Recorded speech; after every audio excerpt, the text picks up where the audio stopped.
অবশেষে এসে আমি পৌঁছিয়েছি এই জঙ্গল পার হয়ে একদম চারদিকে জঙ্গলের ভিতর দিয়ে যেতে হয় এই সেই লেক।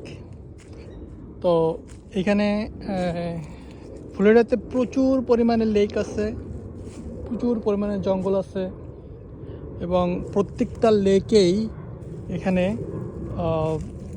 গেট লাইক ক্রোকোডাইল, তারপর এলিগেটর, এগুলো দেখা যায়। সামটাইমস যারা এরকম পাশে এসে উঠা বসে থাকে সেখানে আমরা দেখতে পারি। বাট এই লেকটা বেশ অনেক বড়, এদিক থেকে শুরু হয়ে একদম ওই দিক পর্যন্ত টোটালটা চলে গেছে, অনেক বড় লেক। তো এখানে আমি এ পর্যন্ত মাত্র হাতে গোনা 2-1 মানুষ দেখছি, আর কোনো মানুষ দেখতে পাইনি। এরাও আসছে হয়তো আমার মতো একটু রিক্রিয়েশনের জন্য।